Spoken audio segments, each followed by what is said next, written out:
dos cânticos, os passos de Jesus no caminho do Calvário. Um caminho que parecia sem saída, que parecia ser o fim, que parecia ser o fracasso, e que, no entanto, mudou a vida, mudou a história da humanidade.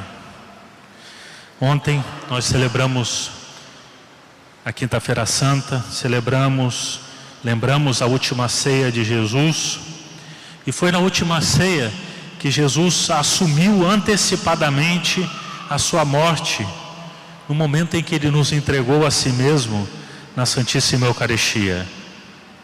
E assim, a partir de dentro, Jesus transformou a sua morte, que em si mesma era um ato de extrema violência, em um ato de amor, em um ato de glorificação de Deus. Ele transformou sua morte em um ato de adoração e uma oração elevada ao Pai. Os evangelistas, ao narrarem as últimas palavras de Jesus, concordam em um elemento muito essencial: Jesus morreu rezando. E segundo São Mateus e São Marcos, Jesus gritou com voz forte as primeiras palavras do Salmo 21: meu Deus, por que me abandonastes? Ambos evangelistas concordam que as pessoas que estavam à volta de Jesus não entenderam bem aquelas palavras, o seu sentido, e pensaram que ele invocava Elias no meio da alucinação da dor e dos estertores da morte. Porém, passado um primeiro momento, a igreja compreendeu que o grito de Jesus era a oração messiânica desse Salmo 21, o salmo que trazia as dores e ao mesmo tempo as esperanças de Israel. E esse salmo termina com uma visão em que os pobres seriam saciados e que aconteceria a conversão ao Senhor de todos os confins da terra. O Salmo 21 foi o primeiro texto cristológico dos primeiros cristãos. Ali nós podemos ver expressada não só a morte de Jesus, mas também a ligação da morte de Jesus com a Santíssima Eucaristia, porque é através dela que Ele vem estabelecer os pobres, saciar os pobres, e através dela que Ele vem estabelecer na igreja, agora a igreja dos gentios, que provém da cruz. O povo de Deus agora não vai ser mais um povo marcado por uma raça, mas agora será o povo de Deus constituído por todos aqueles que se unirem, que se configurarem a sua vida à vida de Jesus. E assim se cumpriu as palavras de Jesus, quando Ele disse que quando Ele fosse elevado, Ele atrairia para si todos os homens. Nós ouvimos na boca de Jesus esse grito de morte: meu Deus, por que me abandonastes? Nós vemos nessas palavras, nas palavras do Salmo 21, uma explicação muito profunda que Jesus deu da sua própria morte. Com o cumprimento das profecias, se tornou muito clara a verdade da apropriação que Jesus faz desse salmo, e ao recitá-lo e ao vivê-lo no momento da cruz, Ele torna tudo aquilo realidade. Acolhido, que foi glorificado pelo Pai.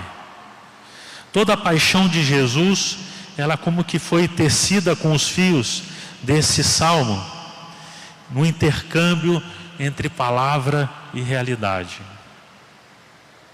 As últimas palavras de Jesus, elas constituíram um exemplar da sua obediência sem reservas à vontade do Pai. Sua última palavra na cruz foi uma palavra dirigida ao Pai, no interior de um diálogo que é como um pano de fundo de toda a sua existência. Toda a sua vida foi uma contínua oração, um contínuo diálogo com o Pai. Caríssimos irmãos, este Salmo 21 nos introduz nessa conexão que existe, muito íntima, entre a última ceia e a morte de Jesus. Entre as palavras de Jesus na última ceia e as últimas palavras de Jesus no alto da cruz, no momento da sua morte. Como nós refletimos ontem, na última ceia, tendo amado a humanidade até o extremo, Jesus entregou o seu corpo e o seu sangue pela salvação dos homens na Santíssima Eucaristia. Isto é o meu corpo que será entregue por vós, este é o cálice do meu sacrifício. A última ceia foi uma antecipação da morte. Foi a possibilidade de Jesus de transformar a morte em um ato de amor. A morte normalmente ela é marcada por ser um fim, por ser a destruição de toda a relação, e ela foi transformada por Jesus em comunicação de si mesmo. Nesta transformação reside a salvação dos homens. A morte de Jesus significa que o amor, ele é capaz de vencer a morte. Normalmente a morte não só é o fim, mas é o fim também da palavra, é o fim do sentido.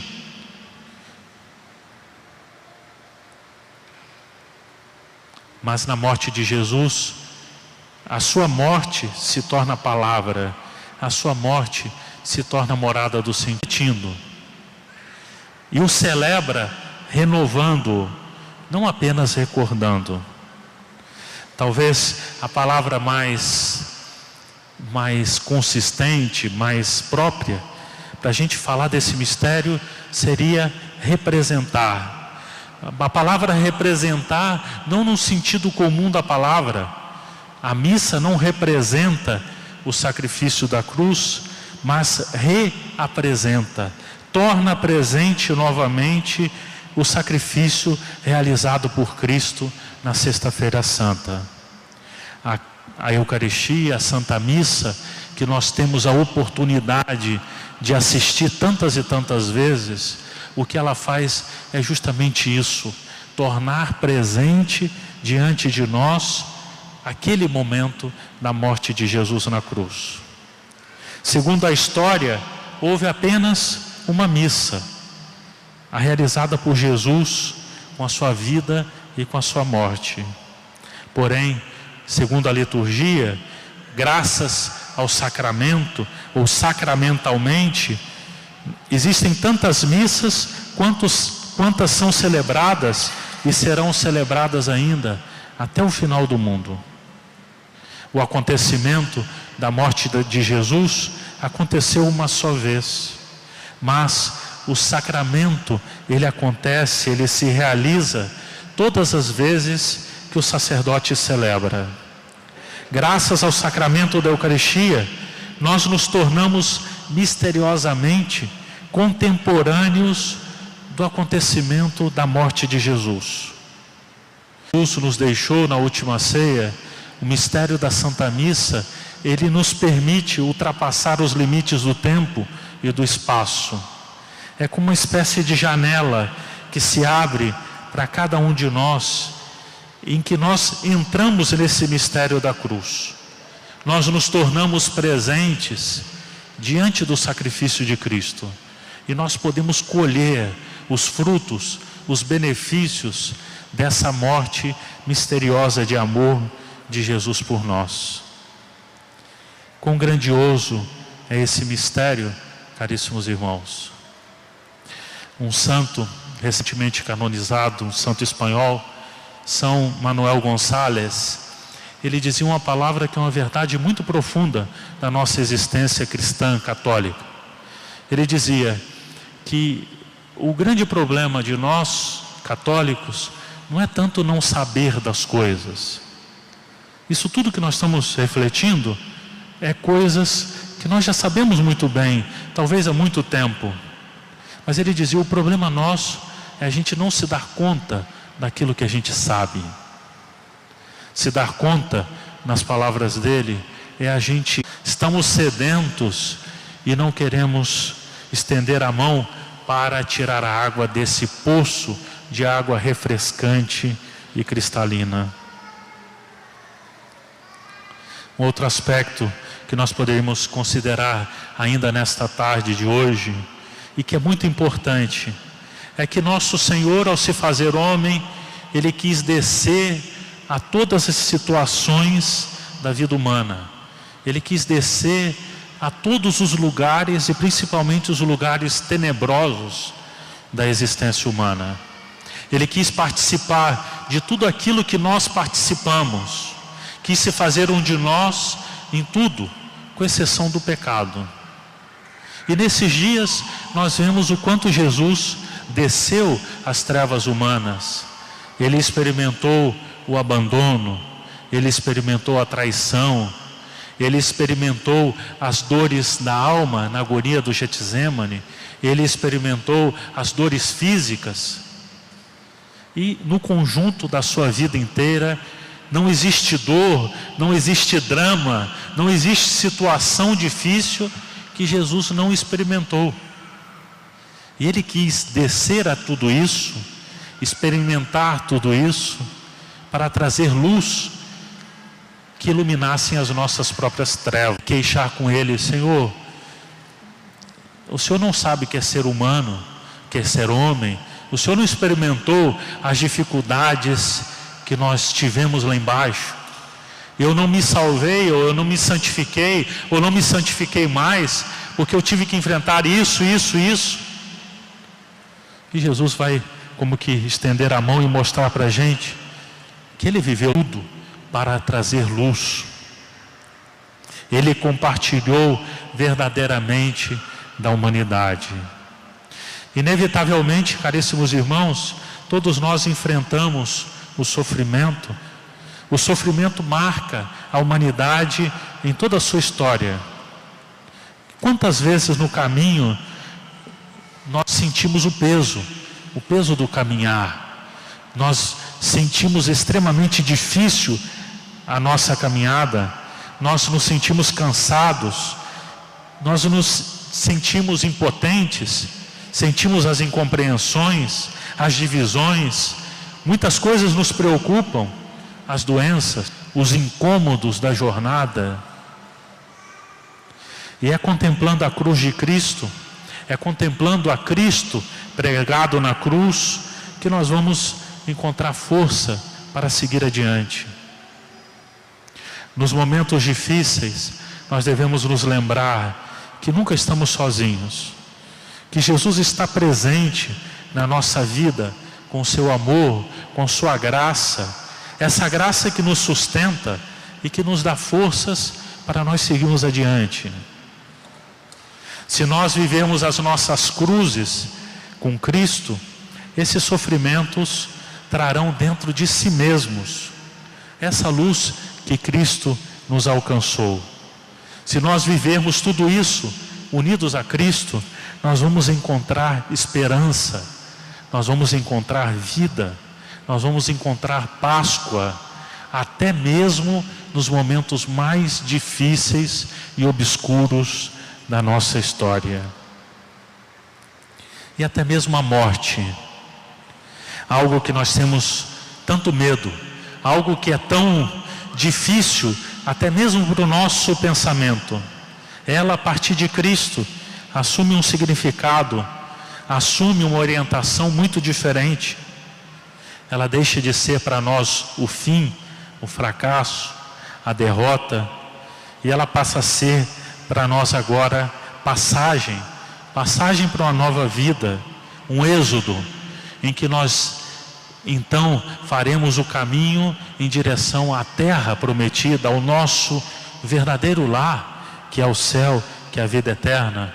A morte, ela passa a ser para nós Páscoa. Peçamos a Santíssima Virgem Maria, uma mulher extremamente agraciada por Deus, porque ela foi escolhida para ser sua mãe, foi preservada da mancha do pecado original, acumulada com uma plenitude de graças que homem algum pôde participar. Nossa Senhora, no entanto, ela viveu o sofrimento. Ela também carregou a sua cruz, ela aceita esse sacrifício. E ela oferece a si mesma também, junto naquele momento. Então pensamos a Nossa Senhora, ela que soube experimentar e viver a dor de uma maneira muito especial, que ela nos auxilie na nossa caminhada, que ela nos auxilie a contemplar e a tecer mais profundamente no que o mistério de Jesus representa para nós, e ao mesmo tempo que ela nos auxilie, nos acompanhe, para nós vivermos também o mistério da cruz na nossa vida pessoal. Que nós saibamos carregar a cruz, que nós carreguemos com valor, com tem sentido, e a própria morte transformar tudo isso de uma maneira impressionante, de uma maneira paradoxal, a partir de Cristo, a partir da presença de Deus na nossa vida e na nossa história. Louvado seja nosso Senhor Jesus Cristo. Em nome do Pai, do Filho e do Espírito Santo. Amém.